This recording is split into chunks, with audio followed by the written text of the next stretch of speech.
Hi guys, welcome to another video from me. uh, I feel like, and I thought about it, and I think I have to really to make a video about it because it really is really deep somehow in my consciousness. And the interesting thing is, if you follow my videos, they all go in a really kind of strange way. They have a pattern, and don't ask me how this pattern works. It's just interesting because you're gonna see right now. Remember, yesterday I was uploading a video and I explained a theory that with a right hand rule grip or left hand rule grip with a pencil in your hand, that when you write things on a paper or on any surface, you create through writing up and downs that has a structure of a coil, a helix, a spiral form on a piece of paper when you write something. And what you do is when you write, you produce an energy out of you, an idea, a plan, a vision, or a motive or opinion, and you write it down with your pencil on your piece of paper. And by writing it down, the movement of your pencil is like when you move around with your hand, with the pencil in your hand on the paper, and you write those things. Your pencil moves and rotates like the Earth. That the Earth rotates on its own axis in kind of like this way, right? And this is what you do too when you write things in handwriting. Those L, E, O, big O, W, M, and so forth. You create this energy field and you project it on a piece of paper. And it was about a pencil. And then I was looking at a pencil and I thought about, well, the pencil has a eraser on the back, right? So you can erase things on a paper, what you have projected on the paper, what you have, or the errors you made on your paper, you erased it. And I was thinking about it, and I was looking up if there's any historical proved theory about eraser, right? And then I found something really astonishing, and here again, and that is what fascinates me, what is really incredible, that all things go somehow back to Jesus. And this is something that I cannot deny, because he's either between in those theories, or the sum of the theory ends on him. It's really like he's the beginning, the middle, and the ending somehow. It's really interesting. So I looked it up on Wikipedia, what erasers is, and what the function of an eraser is on your pen, and what it does, and the function of an eraser. So now listen to this. You can look it up on Wikipedia. If you want to have a link, I can send it to you. In 1770, the English engineer Edward Nyon is reported to have developed the first widely marketed rubber eraser for an inventions competition. Excuse me. Until that time, the material was known as gum elastic, or by its Native American name via French, caoutchouc. Nyon, the English engineer, 1770, sold natural rubber erasers for the high price of 3 shillings per half-inch cube. According to Nyon, the engineer, he inadvertently picked up a piece of a rubber instead of breadcrumbs. Now listen very carefully, breadcrumbs. In brackets, bread erasers were used in place of rubber erasers. The crustless bread was used as an eraser in the past. A Meiji era, 1868 to 1912. Discovered rubber's erasing properties and began selling rubber erasers. Now I said, that's interesting. I never knew that bread crumbs, or bread, the inner bread, could erase all the writings, all the arrows. So then I was thinking about a bread, really? That's incredible. And then I was thinking about, what does an eraser do? An eraser were used to erase lead or charcoal marks from paper, small arrows from parchment or papyrus documents written in ink or in pencil. To sum up, to sum it all up, you can erase all writing things on paper. That includes your ideas, your plans, your theories, your method, your stories, and your memories.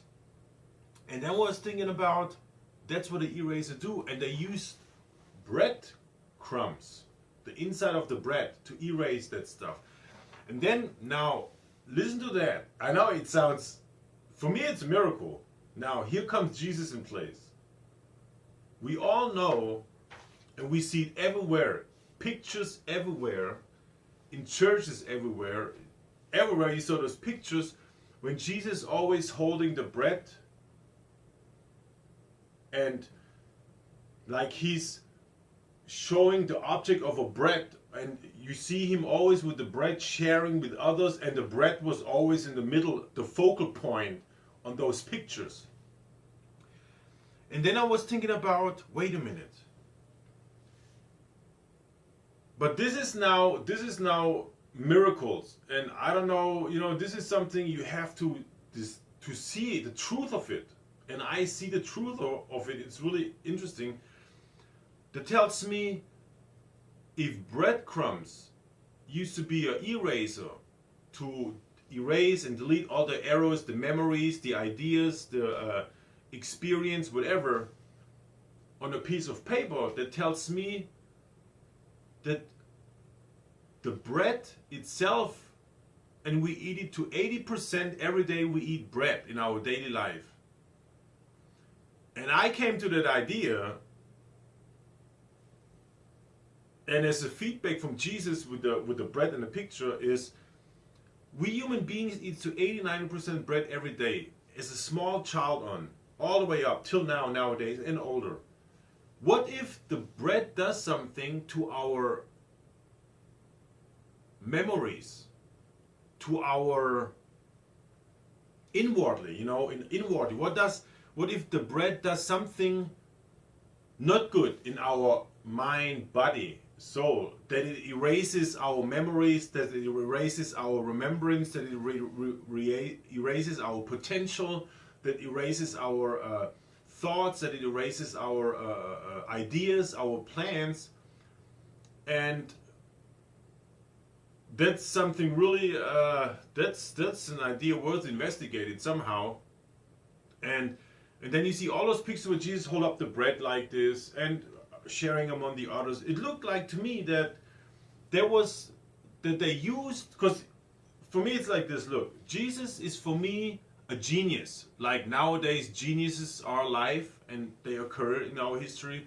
But he was the genius of genius. He knew everything, physics, science, everything in one. Because it was given to him from the universe, from the Almighty God.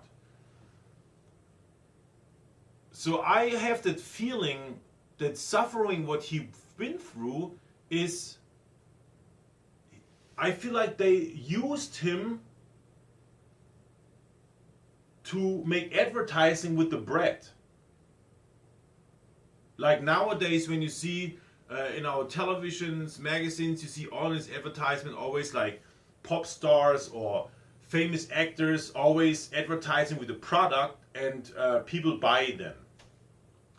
And it's really, I know it sounds incredible, but it's somehow, I feel so truth into it, that they misuse Jesus for all those kinds to make advertising for those products, that we believed into it, like that we associate Jesus with the bread. So that Jesus is kind of like a focal point. But the real product is the bread, and that the bread does something not good within us somehow, body, mind, soul.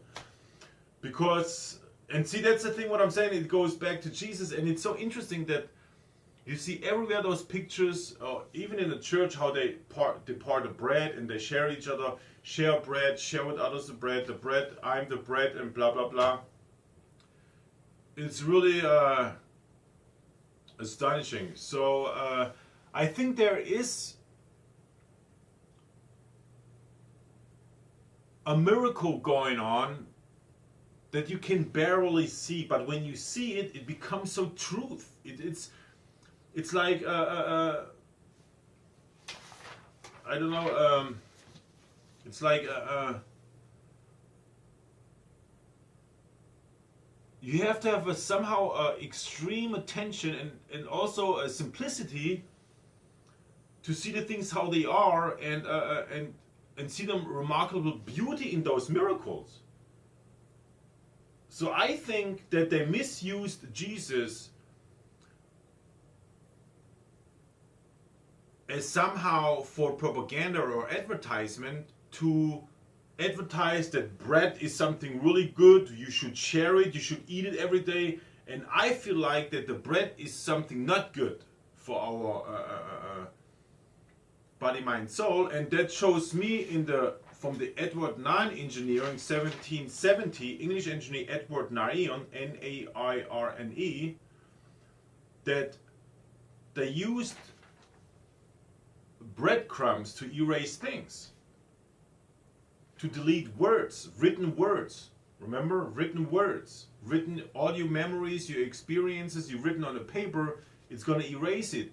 So what does the bread does in our body? I feel like maybe that's the reason why we have so many Alzheimer's, because the bread does something into us which maybe they don't want to say, that it maybe affects our dreams, that affects our memories, that affects our potential, that affects our ideas, our plans, our energy, that the bread erased that things in our body, right?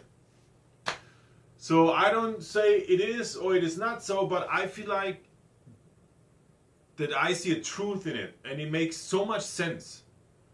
So thank you for watching, and see you next time.